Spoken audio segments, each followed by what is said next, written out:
Hello friends, and welcome back to the Let's Make Materials tutorial series. I'm your host, Brian Benson, and today we're going to be talking about the base material. But before we get into that, I just wanted to say congratulations on making it this far. If you've watched my first two videos, you've learned what materials are, you've learned how to create one yourself, you've learned about vectors and texture maps, and how to combine those with some simple math, and you've placed those on a particle system and on a mesh. And that's a big deal. You've taken in a lot of new information and you've already started applying it. So I just wanted to take a second to celebrate you. With that said, let's get to work today. Let's make materials. So if you're like me, you saved the project we were working on last time, and then you closed the engine, and then when you opened it back up, you didn't see any of the work that we had made. Where's our particle system? Where's our sphere with the cat face on it? And that's Unreal Engine really just doing its job. It's got a bunch of preset settings that we never changed, and so it just opened up a map that it knew and understood because it doesn't know that we want it to open up the map that we created last time. The way to change that is to go up here to the Edit tab, click on Project Settings, and then in Project Settings, we look here on the left-hand panel to Maps and Modes, and if you'll look, Editor Startup Map is not the demo map we created last time. If we click this drop down, we'll find Demo Material Map, which is the one we created last time. Here, if we click that, the next time the editor opens, this will be the map it opens. And you might as well set Game Default Map to Demo Material Map as well. And so if we close the project settings, we're still not in the map we made last time. But if we go over here to the Maps folder that we created and we double-click Demo Material Map, and there's the map we made last time. We're back in it. This is where we left off. So, like I said, today we're going to work on the base material. So let's start there. Let's go back to our content browser, look for our material. One thing I'd like to do is right-click in this content browser and create a new folder, and let's just call it Materials. Let's start to get organized here.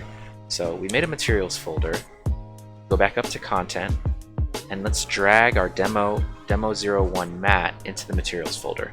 It's going to ask us if we want to move it there or copy or do something else, but let's just move it there, right? That removes it from where it was and places it in materials. Let's right click in this window again and go up to new folder and create a folder called textures. And then we'll go back to content, and let's select test image and the cat picture and drag and drop them into textures and move them there. And maybe one more folder, we'll call it particles. We'll go up to content again and we'll drag and drop them into particles. Move here. Right, so now we're a little bit more organized. Each of the things that we worked on are all in their individual folders, and we got a little bit more organization. I'm a little OCD about this stuff. I want to make sure when I go looking for something, I know which folder to check in. And so I think it'll be helpful for you guys as well. So before we get started in earnest today, I wanted to head back up here to the Display tab and turn back on the exposure. We want the helpful lighting changes that the game engine makes for us for what we're going to work on today. So instead of continuing on with the demo material we made in our last video, I thought we should start to make some more practical effect materials. So I think we're going to build a fire today. Now I know that's very generic and expected of a VFX artist, but I think it's going to help us explain the base material really easily, and so I think it's a good starting place for us. So instead of double clicking on our previously created material, let's right click and create a new material. We're going to call this smoke underscore mat. Now let's double click on smoke underscore mat and we'll throw this up here. So by default, when you create a material, the base material has these very specific settings. It's set to surface, opaque, default lit. Every material that you create is going to have that starting point for you. Now whether or not that works for the material you're trying to create is a different story. For our smoke, we're going to have some very specific settings. But before we get to that, I think we need to talk about creating a texture that'll work for our smoke particle. And to create the textures we need, we are also going to need a new program, one of which is called xNormal. So if I go down here to my taskbar, I can hit Google here and I can type in the search xNormal and hit enter, and it's the first thing that comes up, xnormal.net. And I'll put a link to this website in the description, but you can download essentially a program that's free that allows you to create what's called a normal map. Now, a normal map, and we'll see more about this after we create it, is a texture map that allows the game engine to accurately light and shade particle effects in the game engine. But what we need to create our normal map is a texture that's got some gradienting from black to white that shows where that lighting should be. So let's open up Photoshop or whatever image editing software you normally use. And we're not going to do anything complicated in here. You don't need to be a great artist to make textures for materials or VFX. You just need to understand kind of how the game engine is going to utilize the textures. You can make something compelling just with that knowledge. So I'm going to go up here to File, New, and I'm going to create a 256 by 256 texture. Here's our document, and all we're going to do in here is create a new layer and go up to the top here, find a soft brush. I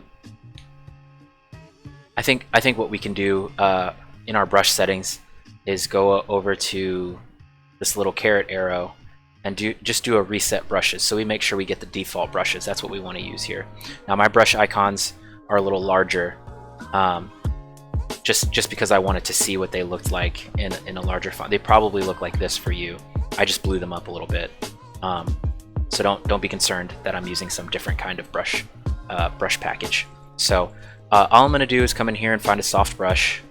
Any one of these will work. So I'll zoom in a little bit here, and we'll just get to work making our smoke texture. So I'm going to blow my brush up pretty big. Make sure I got a soft hand here, and just kind of make a little kind of swirl piece there. Maybe a little small one here, a big guy here. And I'm going to be really deliberate about where I put my brightest parts here. Something like that might help us. And that's just going to be our smoke sprite. I might, dot these kind of peaks here a little bit further, but that's about all we need at the moment.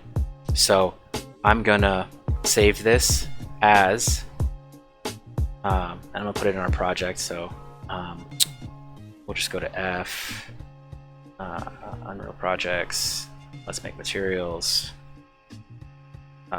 content. Because we created a textures folder, we can drop our new smoke texture in here. We can call it smoke _ diff. And diff is a term that they use in the industry that's short for the word diffuse, which really just means color information without any lighting information. And we're just going to save this as smoke diff, just so we have the Photoshop file to work from in the future. So we'll hit save here. Now that's not going to be useful for us in our particle system today. What we need is a normal map and what's called a mask to sort of cut out the outer edges of our particles so that they don't look like squares anymore. So for the mask, all we're going to do is take layer 1 and duplicate it a couple of times, right? And we'll get our mask there. That's our cutout. So to Unreal Engine, wherever this texture is black, we won't see any texture information, and where it's white, we will see. And we have to be careful. We don't want to get all the way to the edges of this texture because then the illusion will be broken. We'll see a hard edge on the edge of all of our smoke particles, and we don't want that. So let's maybe take a step back or two, and yeah, and then so what we'll do is we'll duplicate our original one more time, and we'll duplicate our black background channel, and we'll put that above our original layer 1. And if we shift select the 3 duplicated smoke layers and we hit Control E, it'll merge those layers. And what we can do is make sure we're not too close to the edge here, painting black on the edge here just to make sure with a soft brush. Let's just make absolutely sure we don't have any issues here. So let's just use a soft black to just make sure we get away from that edge there. And then what we can do is flip over and use a soft white to fill in some of this middle. For an alpha channel, we're really more, we want to see all of the texture information in the middle. We really want that mask to show everything in the center and nothing on the edges. So I'm just softly painting to add to that centerpiece. So this is going to be our alpha channel when we combine this texture or this layer with our black layer. But the way I like to work is to allow myself to come back in here and change the white information on this mask later if I decide I want it to look different. So instead of just merging these together and forgetting about it, I'm going to duplicate these layers and then merge them. That way I can come back later and mess with this and re-merge them together again. So this is going to be our mask texture. So let's save it as such. So let's come up here to File, and we'll do Save As. And instead of saving it as a Photoshop file, we're going to save it as a Targa. And we're going to call this, let's just call this Smoke Mask.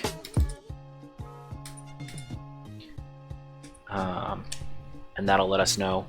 And we'll save that, and we'll show you what we're going to do with that later. Now this option comes up in Photoshop. It asks you about how do we want to save the file as 16 bits, 24 bits, or 32 bits. Now this may seem confusing, but the simple answer is each of the color channels from the textures like I've shown you, each texture in each vector 3 has 3 color channels, red, green, blue. Each of them are represented by 8 bits. So essentially, Photoshop is asking you, do you want me to save this as a default 3-channel texture? Do you want me to save this as a 2-channel texture, just red and green? Or do you want me to save this as a 4-channel texture, which is RGB, and an alpha channel, which we have not gone over yet? But essentially that is a mask that the R, G, and B can use to sort of cut out the edges of the texture. And we'll go over that in another video. But for now, we want a 3-channel texture, so we'll hit OK. So in the game engine, if we go back to Unreal, it's going to ask us if we want to import our 2 textures. And that's our smoke diff and our smoke mask. If we go back to the demo scene and we go to our textures folder, we'll see our new smoke diff and our new mask here sitting next to our previous 2 textures.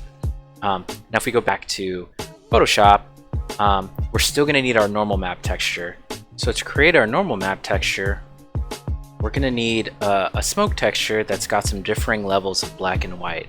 Now we're not going to use our mask, we're going to use our original smoke diff, but our smoke diff isn't really fully utilizing all the levels of black and white it can. So to help sort of crunch the values of this texture or stretch the values of this texture so that they reach from 0 to 1, we're gonna use an adjustment layer here in Photoshop. If we go up to Layer, Adjustment Layer, and go to Levels, it'll give us this graph, and we can see very clearly that our current texture isn't reaching any values of white.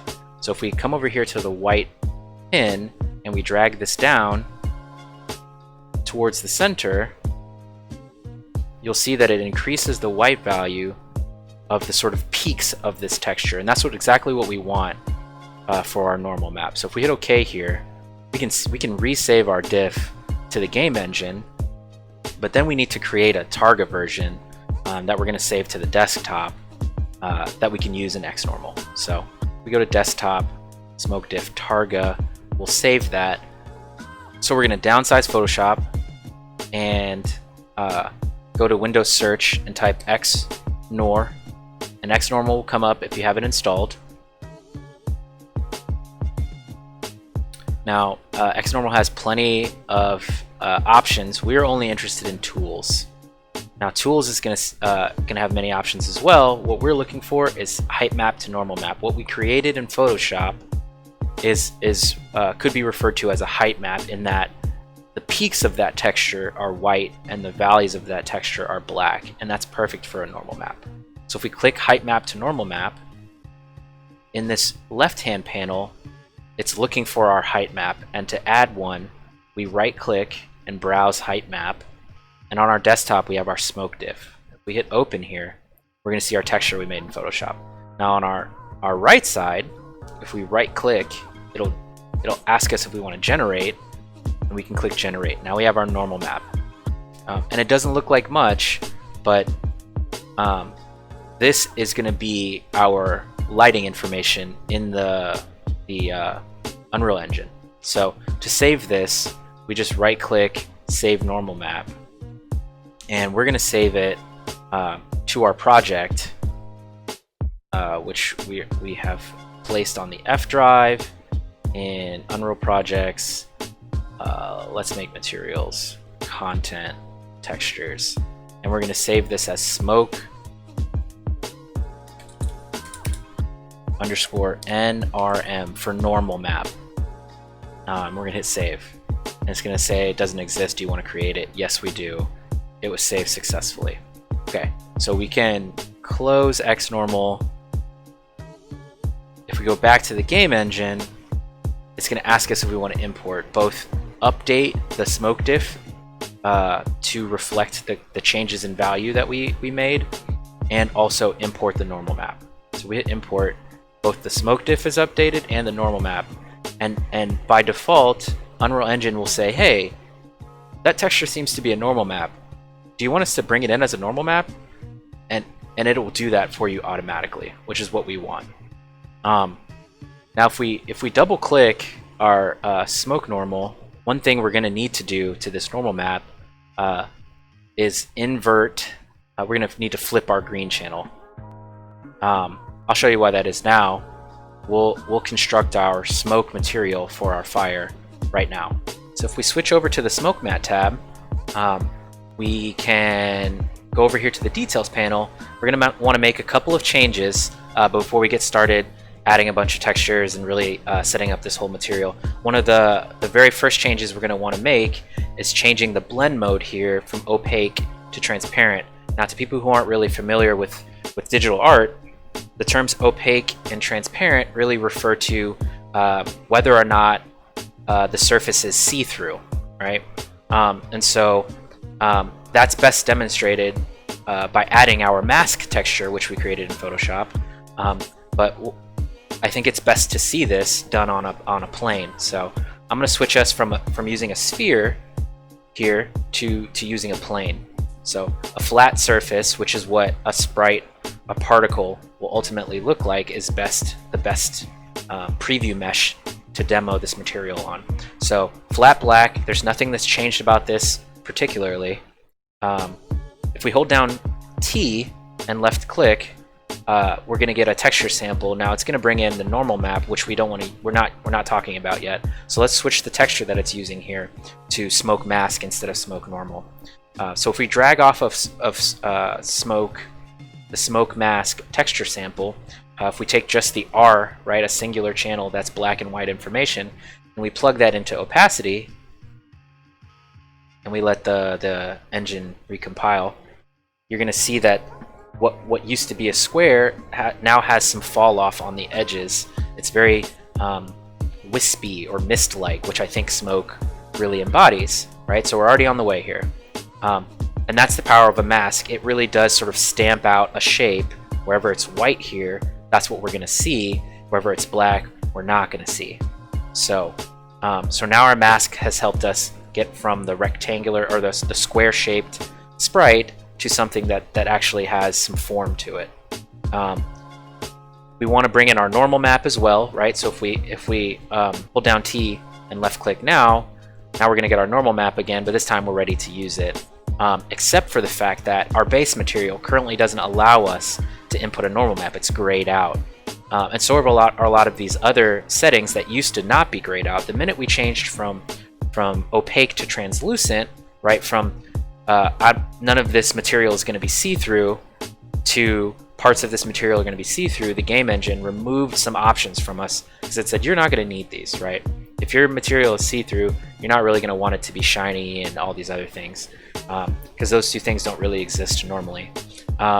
We do want a normal map, and the way to get that back for us is to go down here to the translucency header in the details panel, and where it says lighting mode, instead of allowing the game to sort of apply lighting across the entire sprite uniformly, non-directionally, we really want the direction of the light to have an effect on our material. In other words, we want to utilize our normal map to decide how the lighting is applied to our sprite. So if we choose volumetric directional here, you see that normal comes back as an option now, right? So if we drag and drop RGB, because for normal maps we do need all three channels,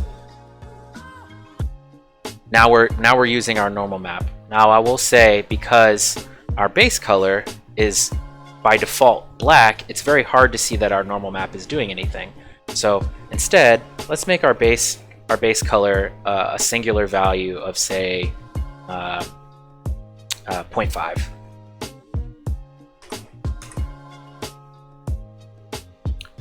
So it'll be less black. It'll probably appear almost white in this window just because of the way that the lighting works in this window. But if we rotate to specific angles, we will see that the normal map is starting to do its job. And we're going to do a little bit more to make sure that it's very visible what's taking place. But for now, let's talk about how we're going to turn this into something that a particle effect can use. So what we're going to need is particle color, so that we can alter the color and the opacity, or the amount of visibility of this sprite on the fly. Normally, a VFX artist will make the particle fade out or be less visible over the lifetime of each particle. So say over 1 second it'll be fully visible to invisible, and that's really what smoke feels like. It kind of dissipates over time.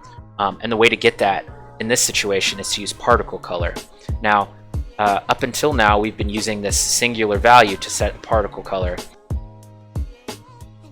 When we use the particle color node, it allows us to use 3 channels RGB, so we can get variations of color. This is like using a vector 3, but one that can be changed in the particle editor, and I will show you more of that later. But for now, we're just going to plug in the RGB of this particle color into base color, and we're going to plug the we're going to use some math to make sure that we can change the visibility of the particles over time, but also keep our cutout shape.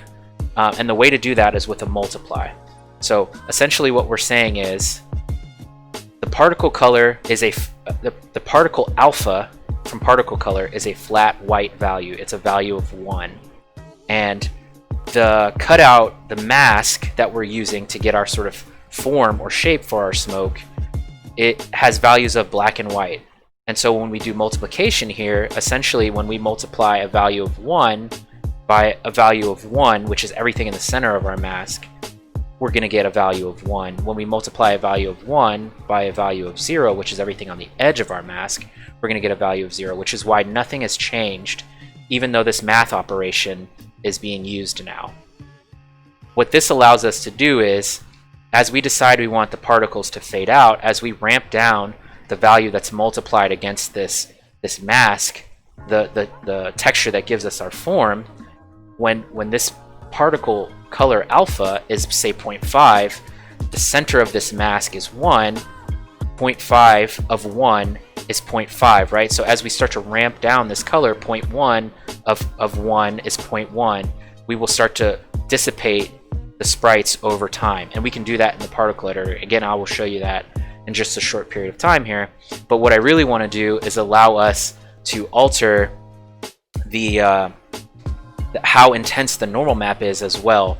And to do that, I'm going to introduce you to a new node, and that node is the component mask node. So up until now, I've showed you vector 1, 2, 3, and textures, and I've said vectors 1 and 2 use a singular constant, 2 constants, and a vector 3 uses 3 constants, and a texture always uses 3 constants. But what we can do is break those singular color channels down and utilize them individually, or groups of them if we would like, and the component mask allows us to do that. So if we right click and search for component, you'll find component mask here, and it immediately says, hey, by default we're going to allow you to use the red and the green channel, and we're going to sort of mask or remove, just like the texture mask, remove the blue and the alpha from your normal map, right? So it allows me to isolate singular channels and do something to them. In this case, we're going to multiply our R and our G, which is where all of our height information of our normal map comes from, and we're gonna use a multiply to sort of double or triple the intensity of that height in the normal map. And this is a really useful way to sort of get the most out of a normal map if I decide I want it to be really harsh on some sprites but really not harsh on others. I can scale that value using some different methods, but for right now we're just going to use a flat value of say 5 here, and then to make sure that the game reads this texture as a normal map, I'm gonna recombine these, and that uses an append node. An append really says take in values and create, instead of breaking apart what this mask does, which is breaks apart a vector, combine a vector. So we're using the masked value from this texture sample, which is a 2-channel texture at this point. It's 2 channels, R and G, and the B and the alpha were left out. When I append B, after I've multiplied R and G to a value I like, I've turned this back into a vector 3. I've made this back into a normal map again. And you can, if you drop down these little carets on all of these nodes, and you hit live nodes, you can see that this is a preview of what happened after the math had taken place here, after the operations have taken place. This normal map is more intense than it used to be, right? It's more bright on the bottom and dark on the top than it actually used to be, which means our multiply is doing its job here. So if we drag and drop off this append, this combining vector node, into the normal map now, that more intense normal map is what's going to be used in our material.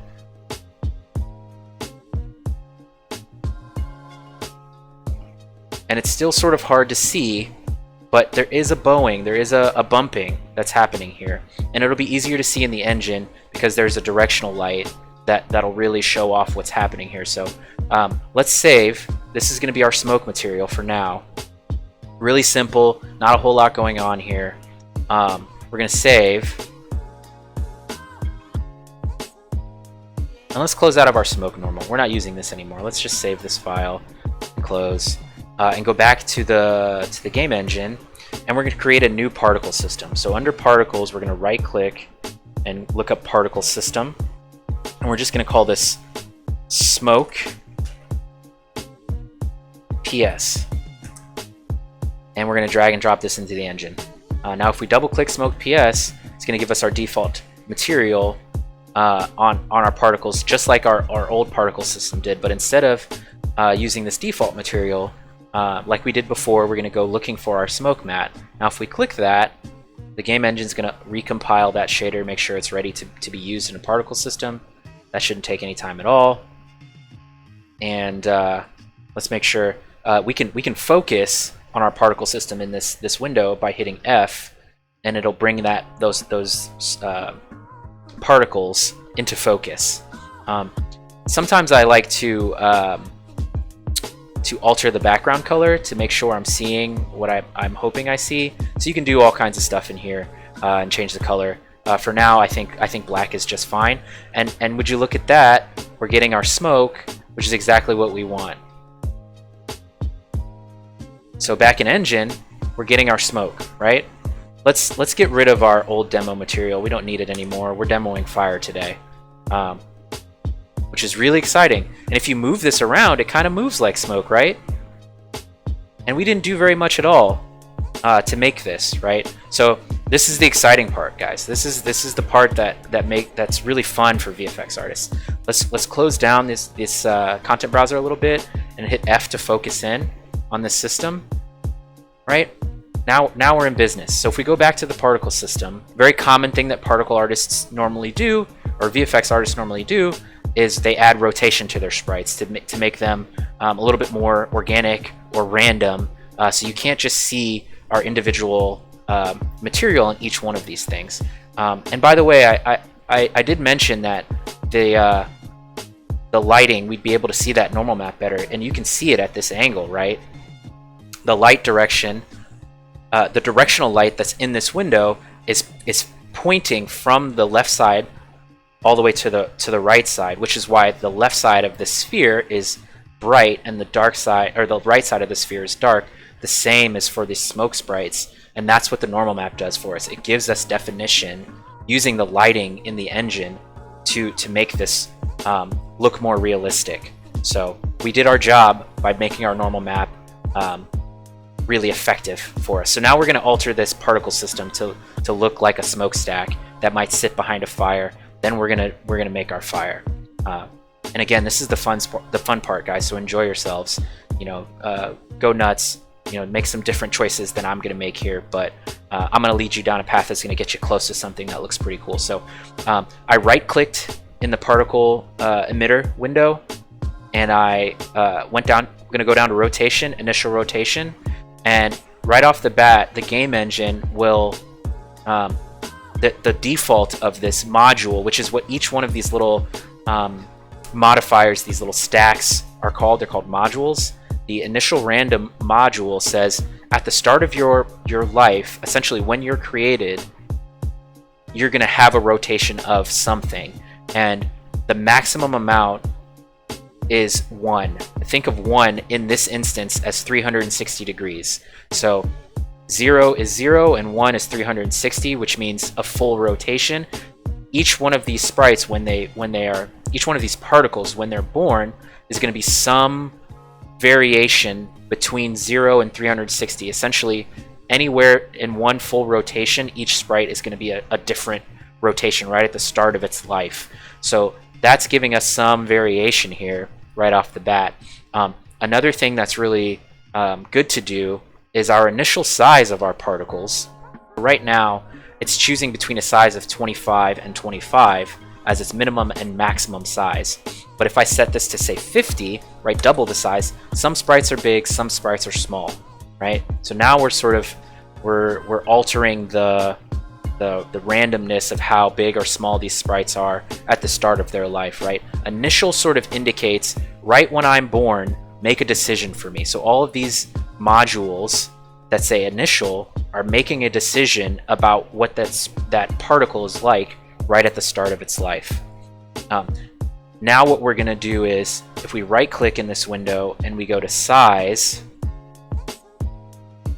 by life is essentially saying take the value that you were when you started your life and scale that value over the lifetime of the particle. Now lifetime here of these particles is this module here, and it's essentially saying make all particles live for 1 second. So if we want to get some variation on that, we could say make some particles live for 0.5 seconds, right? Half the time. So some die really early and some live for double that time and live longer. So we're getting a little bit of popping here right at the bottom, and I don't know if that's great for smoke. I think what we're probably going to want is maybe the other direction. Maybe we'll double the lifetime here, right? So now we're getting a little bit more kind of growing over time. So the popping that we're seeing here is coming from the fact that when these particles are born, they're both fully visible, right? They're not faded in from the start, and they're fully sized, right? So they're just popping into existence. To fix that problem, we'll go back to size by life, and over the 1 or 2 seconds we've given these particles to live, they will change in size based on what we use for these numbers here.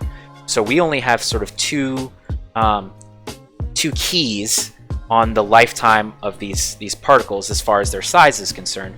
So these particles don't change at all over time. But if I say change the initial key, the 0th key, to say 0, so start your lifetime at a value of 0 or a size of 0, grow to a size of whatever the initial value that was set when you started your life. So some are 25, some are 50. They're going to start at 0 and grow to either 25 or 50 or somewhere in between, is what size by life is going to do here when I set this to 0, right? So now some are big, some are small, but they're growing up over time.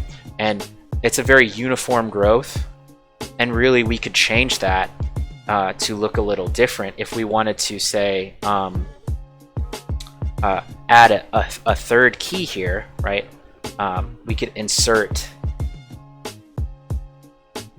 another key here. So right now the key number 2 is what key number 1 used to be, right? So 1, 2, 3. At point 1 of their lifetime, that's what this in value means. It's a sort of a percentage of their lifetime. At point 1 of their lifetime, I'm going to have them grow to be 0.3. So, or maybe even 0.5. So they boom, they blow up really quick. And so now we're getting kind of a smokestack, if you can see. And maybe even we'll say at point 1 of their lifetime they grow, right? So we're getting a little bit of kind of Z fighting here. That's where you see kind of the sprites kind of popping in front of each other because they don't know who's supposed to be in front of who. And a good way to make sure who knows who's supposed to be in front of who is to go up to the required tab and go to sort mode. And right here it says, how do we sort each other? And it says none. It's not doing anything to sort them. But we could say the oldest particle should be in front of the newer particles, right? So whoever was born first is always in front. And that can help with some of that sort of flickeriness that we're getting. We also kind of want to take a look at this in engine as well, because sometimes the particle editor has a false view of what the particles should look like. So let's go back here to the editor, and we're getting a pretty good smokestack here. I think what we want to do is increase the size of these particles and slow down the velocity with some like drag or something, right? So we're gonna go to initial size and make the minimum value 50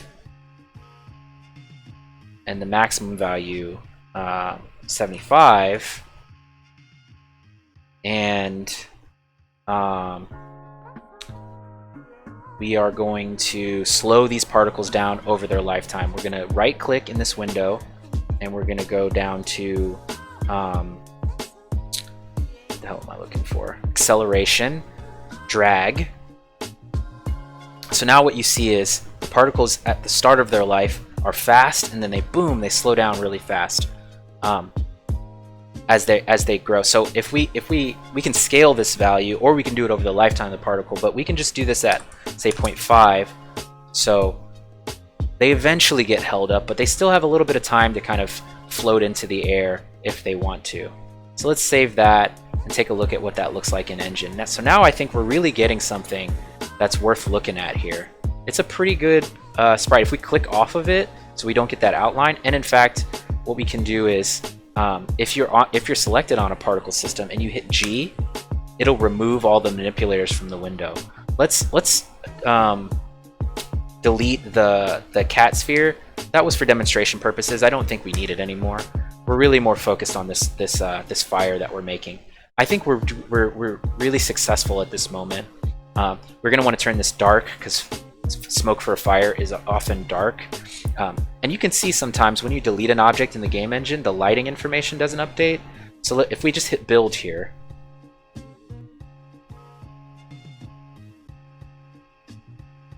boom. All right, so now that shadow that shouldn't be there is gone now. What I'm going to do is I'm going to go in here and I'm going to add a rotation rate as well, which is what we're going to do. So now you see these sprites are spinning right off the bat, and I think that's great. We just want to slow that down, and we want to go negative and positive. So right now these are spinning, either they're not spinning or they're spinning at a speed of 1 in one direction. We want them to spin slowly, but randomly in either direction per sprite. So instead of this minimum of 0, we should make this minimum -1. So now some are spinning one way and some are spinning the other way, but I think it's still too fast maybe. So let's use a -0.1 and a 0.1. So now we're getting some variation, some spin. We can do some color changes, right? So particle color in our material, like we did here, gave us the ability to change this color in the particle system, and that will update the materials. Look here. So if we go up to color over life, right now by default, right, these particles are fading out over time, and that's really what we want to see here. But the initial color that they have is just a gray value, and it's using a curve. What we can do is just make it a constant, right? So we're not trying to deal with two different values, and so now it's black, so we can't see it in this window. I think maybe a dark gray is just fine for us, and that's going to be more visible to us in the viewport. But if we wanted to see that here, we could, like I said, alter this background color, right? And now we can see what we're working with. I think a dark gray or whatever is a good color to work with when you're working with sprites like this. So if we save our work here and go back to the game engine, that I think is a pretty successful smokestack for a fire. I would even probably blow up the size value of these right at the end to kind of get this to be a little bit bigger, maybe 1.5.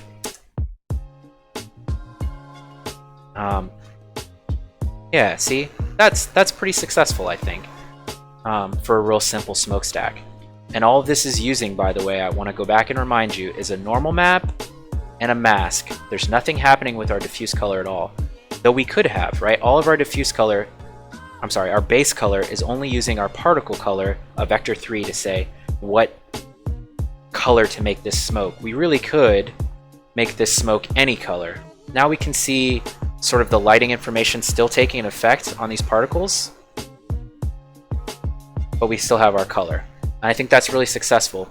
So onto our fire material.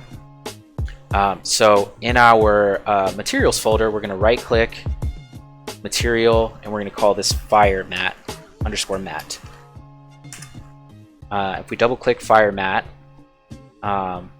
we can close smoke mat. I don't think we're going to come back to that today. So in fire mat, brand new blank material, our first alteration, because this is fire, we don't really need a whole lot of other things going on in this window aside from emissive color.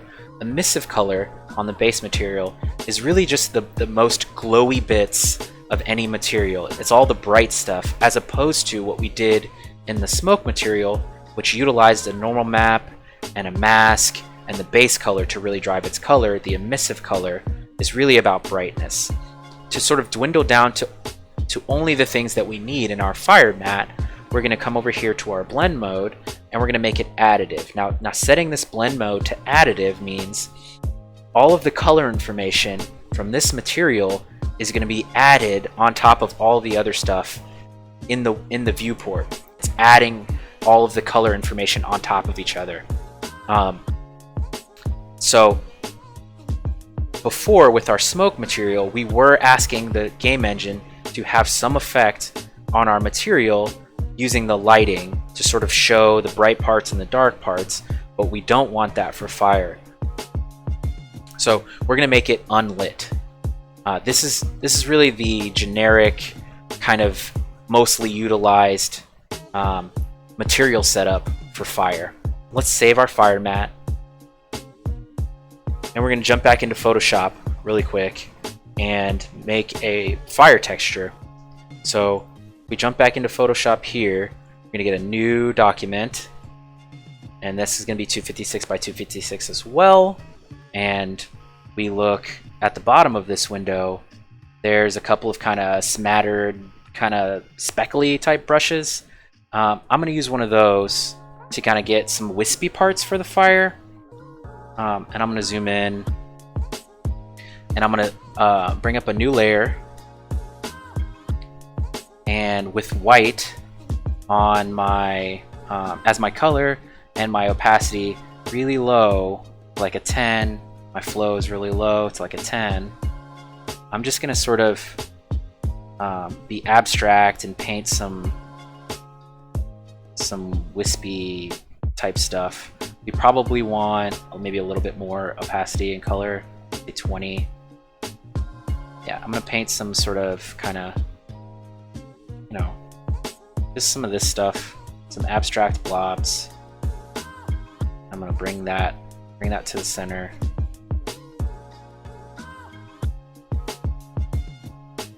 You know, you don't have to be, you know, some amazing artist to do this.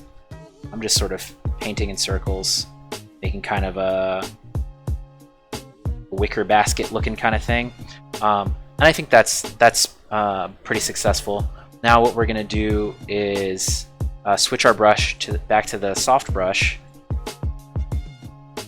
A size of 45 is just fine here, and I'm just going to fill in a little bit, continuing to use that sort of really light opacity, really light flow. I'm just going to fill in some of these parts. And normally these fire sprites have a brighter center than they do the edges. And as I kind of, you know, paint some of this stuff just a little bit more, as I add more and more layers to this, it kind of becomes, you know, I guess you could say a fireball, right? And if we zoom out just a bit, you know, we get something that's in the ballpark of something that might look like fire. It's nothing special, but it's going to do for us today. So with a texture that we're going to use in the emissive color, we don't need to do all this normal map stuff or masks or any of that stuff. If we just actually save as, and we go over to our project on the F drive in my Unreal Projects, Let's Make Materials, Content, Textures, I'm just going to save this as fire underscore emiss, because it's going to be in the emissive, no capital E here. And we can just save it as a Photoshop file, and we can hit OK here. Now if we downsize Photoshop and go back to the game engine, it's going to ask us if we want to import. We do. And if we go to the window here, back to the editor here, and go down to textures, you're going to see our fire emissive texture here. So if we click on that and go back to our fire mat, and we hold down T and we left click, we're going to get our fire texture here. Now if we take just our red channel, just the singular black and white values of this texture, and we multiply that by a vector 3, just hold down 3 and click. By the way, the way I'm doing multiplies without searching for them is holding down M on the keyboard and left clicking, and that'll bring up a multiply. You can do the same with holding down A and left clicking. That'll give you an add. There's a bunch of shortcuts like that that I'll be screaming out over the remaining videos. I just forget that I'm doing it sometimes. So this is a vector 3, so you can hold down 3 and left click, which I've taught you already. And you can change this value to say, you know, orange, and say OK. And if we multiply our black and white fire texture by orange and plug that into emissive color, we're going to get orange fire. And we should look at this on a plane like we were the smoke. That looks like fire to me, right? I mean, the engine is doing some wacky stuff to try to help us get the right color, but what we can do to even see what we're about to use this for, right? This vector 3 is the same as when I right click and look up particle color, and I click on particle color. These are the same, right? I'm gonna get a vector 3 when I change the particle color in the particle editor window, and this node helps me or allows me to change that color in the particle editor. But we're gonna do this in the particle editor as well. If I click on this vector 3 and I come over here to the V, which is sort of just like brightness value of my RGB here, this value can multiply all of my other values to make them brighter. So if I make this 5, this makes everything else in here 5, pushes all of these values above a value of 1, which, if you'll remember, in a previous video, or maybe it was earlier this video, I said to you, if you plug a value of above 1 into any of these pins, it has different results. If you plug in a value that's higher than 1 into emissive color, it makes the material glow, which is what fire does by its very nature. And that's what we want for our fire material here. So when we go back to the particle editor, right, instead of using this vector 3, which we can't change in the particle editor, and instead if we use the particle color, we plug that in, and we save this. Okay, if we go over to our PS Smoke, what we can do, by the way, is have more than one particle emitter in this particle system, right? We can look at both of them in the same window. So we can put our fire in here if we want to. If we just click on where it says particle emitter up here, we can change the name of this to say smoke, right? And if we right click under the emitter option here, we can duplicate this emitter, and the second one can be fire. And instead of using, in the required tab, the smoke material, we can use the fire material, right? And so the game is going to recompile and make sure that the fire material is what's being used here. So if we want to just isolate fire, we can click on this little checkbox here, or I'm sorry, we can click on this little S and it'll isolate only fire. So what we're looking at here is our fire material. Because the fire material is only using emissive color, not opacity or any of these other options to fade itself out, these particles aren't fading out because the color in color over life is a singular value that's just gray. For emissive materials, which this is, it's additive, unlit, and it's using emissive color. To emissive, a value of 0 means see-through. Black is see-through. So to show you that as an example, if I was to use a value of 0 in this emissive color, you see nothing here, right? So I tell you that because instead of using opacity as a way to fade this out, we just turn our emissive color to a value of 0 or black, and that will fade out our fire over time. And I'm going to demonstrate that for you here by going back to our particle system. If I, instead of, let's just collapse the alpha over life because we're not using this anymore. If I turn our color, our initial color, to say that orange color that we were looking at before, this is starting to look like fire, right? If I crank that up, you know, somewhere in the middle, even here, that's pretty fire-like. If I multiply this V value by 5, we're getting some bright fire here, right? But what we're not doing is fading these out over time. So really what we want to do is open back up this color, and in this UI, it allows you to save a color by dragging and dropping, right? Drag and drop colors here to save. If I drag from where it says new, which is my current color, into this drag and drop, it'll save this fire color. So let's hit OK. Now, instead of a constant, a singular value for our fire, we want to use a constant curve, right? We want this color to change over time from our bright orange to black. So we got our constant curve here, but we have no keys, no values that we're telling it to go through over its lifetime. If we hit this plus here, it'll add us a new first initial key. So add a value of 0 at the beginning of your life. It's a value of black, which is see-through, right? A value of 0. Instead, we want to use our saved color, right? So now all the particles are the orange color right at the start of their life. They don't change at all. If I want to add another key, so to say at the end of their life, fade out, I hit this plus sign again. That adds us a second key, but now the game engine is confused because both of these 0 values say at the start of my life be a color. It's taking the second value because that's just how the system works. Instead of saying 0 here, if I said 1,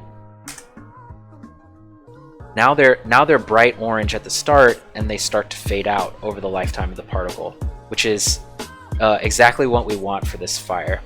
Now I think we might be too bright, but let's take a look at what this looks and feels like after we make some slight alterations. Let's turn back on our smoke. Turn back on our smoke. It was just telling us that we had solo on, and it wanted to make sure we wanted to do that. Let's lessen our initial velocity, so the speed at which our fire rises. Right now, they're going, left, right, up, down. That's what all these cardinal directions mean. Instead of going up, Z, right here in this window, this manipulator shows us what up is. Z is up. Instead of going up at 100, let's make them go up to 50, right? So now they're not as tall as our smoke, and maybe 20 here. So now they're kind of staying lower. Let's shrink the size of our sprites. Instead of 75, 50, let's use 30, 10. So now that looks a little bit more like fire, right? Zoom in a little bit here. Instead of having such long lifetimes, which I think is really indicative of something like smoke, let's shorten these lifetimes to say 0.3, 0.5. So now we're getting fire that kind of feels a little bit more frenetic, a little bit more kind of alive. And let's change the velocity a little bit. Let's maybe give it some more upward velocity, and let's shrink the sprites over their lifetime instead of growing them like the smoke does. Let's make them a 0 at the start. Let's bring them up to a 1 in the middle of their lifetime. So instead of 0.1, which is 0.1% of their life, let's add a 0.5. Let's make them a value of 1. And then at the end of their lifetime, let's make them a value of 0 again. So they grow and shrink, grow and shrink, grow and shrink. Let's make them bigger to start then. Now that we see what we're dealing with here, maybe we want a size of 50.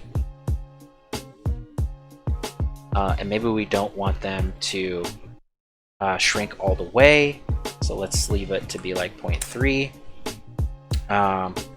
What we want to do in this window is open the curve editor. Oh, that's big. If we go up here to where it says curve editor and we left click drag, we can reposition where the curve editor lives. We can put it down below the details panel here, and to view the curve of the size by life for the fire, if we just click on this little green box, it'll place the curve, the changes that are happening to the fire over its lifetime in the curve editor here. So, and if we want to fit this window, if we hit horizontal, it'll take all the keys and stretch them to fit horizontally, and vertical, it'll take all the keys and stretch them to fit vertically. We're really only interested in X, so we'll turn off the other two keys. Green and blue here both represent Y and Z. We're really only interested in the X value, or the size of the sprites here. So I find it strange that this window is not sort of isolating these values really well, but I think if we just move the screen a little bit, we'll be able to see them better. So like I said, these values feel very flat to me. which they are. They're linear curves, which could sound foreign to someone who's never seen curves before. But essentially, when the keys or the important points of these size changes are hit, they're not sort of smoothed out. They're sort of hit and left immediately. And really what we want is a more smooth curve here. So if we hit auto, that'll smooth out the end of this these keys. And if we come here to the first key and we hit auto, that'll smooth out the size changes over the lifetime of this particle. So really at the end here, we're just going to need to finesse some of these things to help us be in the best shape. Instead of the fire sort of dying off or shrinking too quickly, I think we maybe want to bring it back down to a size of like 0.5. I think we also are going to want to change our spawn rate. So right now, this is the number of particles that gets emit per tick. Right now it's 20. I'm gonna up this to 100. So we're getting really hot color in the center. So maybe we'll bring this value down to like 3, 1. So now those particles feel like they're meshing a little bit more. And what I want to do is increase the maximum velocity. Yeah, we want to up this to like 100. So we're getting some of them that kind of go up and some of them that kind of stay pretty low to the ground. So this is really looking like fire to me. We maybe want to push the velocities towards the end of their lifetime to one direction or the other, to make it really feel like this smoke and fire are influenced by wind. So let's just up this value to 100 and see what that feels like. So now the fire is being pulled. Maybe we'll tamper that down to like 50. Let's do it in the negative direction. I don't know what that's going to look like, but and we'll do the same for our smoke. Negative 50. So now we're getting something that looks a lot like fire. I think for our smoke, I'm going to add just a bit more velocity upward. I'm going to increase the lifetime of these smoke sprites to be 3. So they live a bit longer. And I'm going to go to the size by life of these smoke sprites. And I'm going to, in the curve editor, take a look and make sure they are smooth as well, just like the fire was. If we want to remove our smoke, we just right-click the life modifier here, the size by life modifier, remove curve, and we go over to our size by life for smoke, and we click the green box again. And if you'll look, all of this gobbledygook, they're all very hard-edged, not soft curves. So if we remove our Z and our Y, and we just look at our X here, that's the curve for our X values. We want to just flatten this curve a little bit. We just click on this key, and we hit auto. And if we want to change what this looks like, the automatic tangency, we can click and drag on the little curve arm here, and we can bow that out a little bit, right? And in fact, we're going to delete this middle key, so these are flat, and we're going to go down to the bottom key and hit auto, and just make this thing a little bit more smooth. And we're going to save. So let's take a look at what this looks like in the editor. Save our fire material.